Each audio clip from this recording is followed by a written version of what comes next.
శ్రీమాత్రే నమ. జయ గురు దత్తాత్రేయ నమ.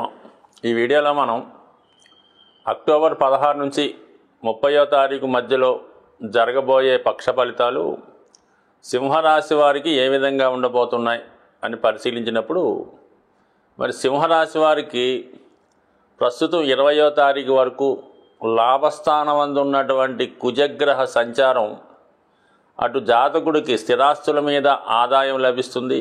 తను వ్యక్తిగతంగా చేస్తున్నటువంటి వృత్తిపై ఆదాయం రావడం జరుగుతుంది. అంటే గతంలో కన్నా ఎక్కువ కృషి చేయడం వల్ల జాతకుడు సామర్థ్యానికి తగు విధమైన ఫలితాన్ని ఈ సమయంలో జాతకుడు పొందడం జరుగుతుంది.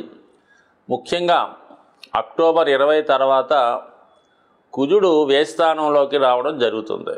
సాధారణంగా కుజుడు 12లోకి వచ్చినప్పుడు ఎస్పెషల్లీ సింహరాశి వారికి స్థిరాస్తులు భూములు అమ్మే ప్రయత్నాలు ఫలిస్తాయి, లేదా వాటి మీద పెట్టుబడి పెట్టి వాటిని అభివృద్ధి పరిచే ప్రయత్నాలు కూడా జరిగే అవకాశం ఉంది. సో ఏదైనా భూములు స్థిరాస్తులపై ఎక్కువ శ్రద్ధ తీసుకుంటాడు, వాటి మీద ఉన్నటువంటి సమస్యల్ని పరిష్కరించుకుంటాడు.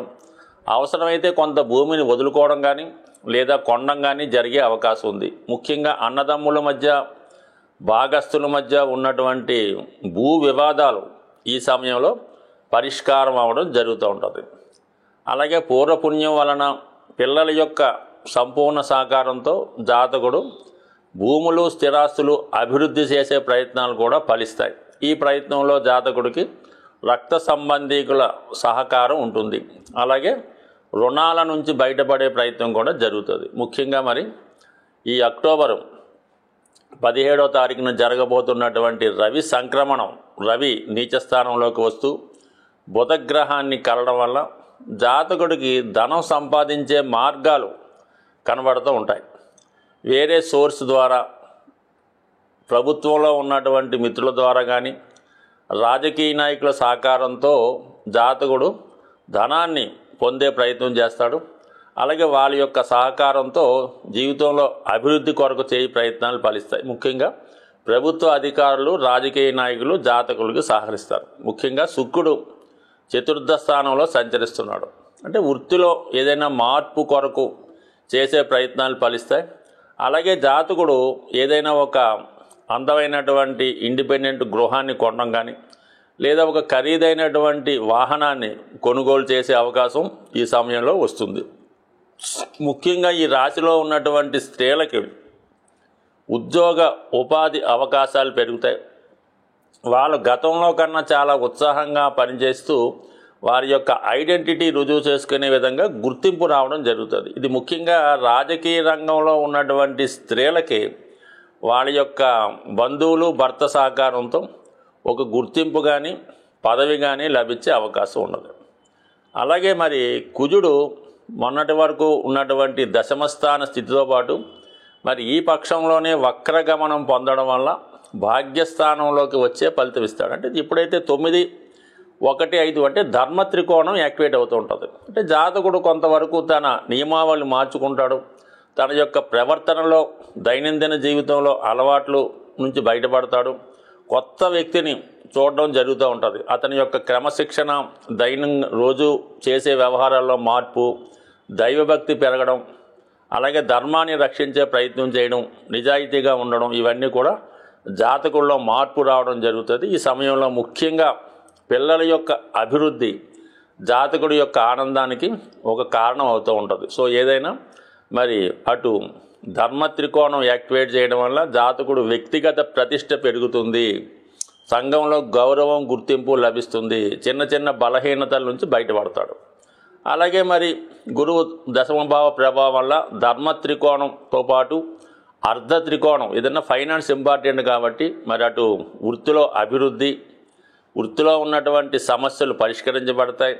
ప్రత్యర్థులు మీకు మిత్రులుగా మారి సహకరించే అవకాశం ఉంది. ముఖ్యంగా కుటుంబంలో జరగవలసిన శుభకార్యాలు జరగడం కానీ కుటుంబ సభ్యుల యొక్క ఆదాయం పెరగడం కూడా జరిగే అవకాశం ముఖ్యంగా ఉన్నది.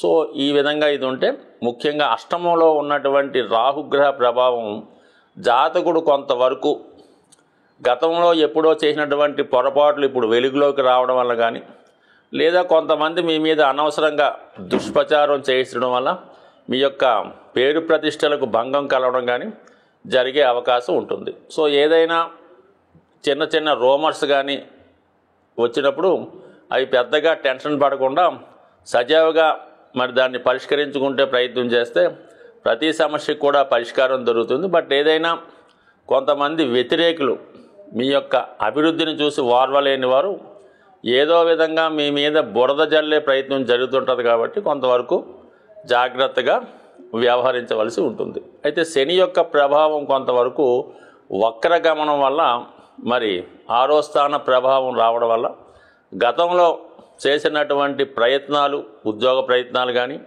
రుణ ప్రయత్నాలు కానీ, వివాహ ప్రయత్నాలు కానీ ఆగిపోయి ఉంటే తిరిగి మళ్ళా ప్రయత్నం చేయడం వల్ల పోగొట్టుకున్నటువంటిది తిరిగి పొందే అవకాశం ఉంటుంది. ముఖ్యంగా శని వృత్తికారకుడు అవ్వడం వల్ల ఉద్యోగంలో ఉన్నటువంటి సమస్యలు ఏవైనా ఉంటాయి పరిష్కరించబడతాయి.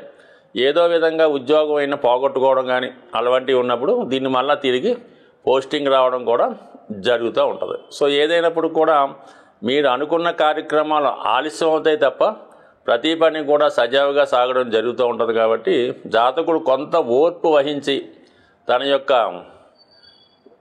ఓర్పుతో సహనంతో పనులు చేసుకుంటే అన్ని విషయాలు కూడా సామరస్యంగా వెళుతాయి. ముఖ్యంగా కేతువు కుటుంబ స్థానంలో ఉండడం వలన కుటుంబంలో ఏదో ఒక పుణ్య కార్యక్రమం, దైవ కార్యక్రమం, పూజా కార్యక్రమం చేయడం వల్ల వాటి యొక్క ప్రభావం మీ మీద కూడా పడి చిన్న చిన్న సమస్యలు వాటికి అవే పరిష్కరించడం జరుగుతుంది. సాధారణంగా ఈ పక్ష ఫలితాలు ఫాలో అవుతున్న వారికి ఏదైనా కష్టపడి సాధించవలసి ఉంటుంది. అలాగే మన జన్మ జాతకంలో మీరు పుట్టినప్పుడు ఉన్నటువంటి స్థితిని బట్టి కూడా మన యొక్క గోచారం నడుస్తూ ఉంటుంది. అంటే కేవలం మేము చంద్రుడిని ఆధారంగా చేసుకొని చంద్రుడికి వివిధ భావాల్లోకి వచ్చిన గ్రహాల స్థితిని ఆధారంగా మీకు ఈ వార ఫలాలు కానీ పక్ష ఫలితాలు కానీ చెప్పడం జరుగుతూ ఉంటుంది. అయితే కేవలం చంద్రుని బట్టే కాకుండా మరి పాశ్చాత్యులు సూర్యుని బట్టి చెప్తూ ఉంటారు. అలాగే లగ్నం బట్టి చెప్పాలని కొందరు భావం. ఈ విధంగా ఒక 3 మెయిన్ రాశులు అంటే ఇక్కడ లగ్నం, అలాగే సూర్యరాశి, అలాగే చంద్రరాశి నుంచి ఈ గోచారం కానీ జాతకం కానీ విశ్లేషణ చేయవలసి ఉంటుంది. సో ఇవి వారు ఉన్న ప్రాంతాల నుంచి వారి యొక్క నివసిస్తున్నటువంటి ప్రాంతాలను బట్టి గోచారం కానీ జాతకం కానీ నడుస్తూ ఉంటుంది. ఒకప్పుడు మనకి అమెరికాలో ఎవరైనా కూడా కంపల్సరిగా ఏ స్టూడెంట్ అయినా ఉద్యోగం చేసుకుంటూ బ్రహ్మాండంగా సంపాదించేవారు.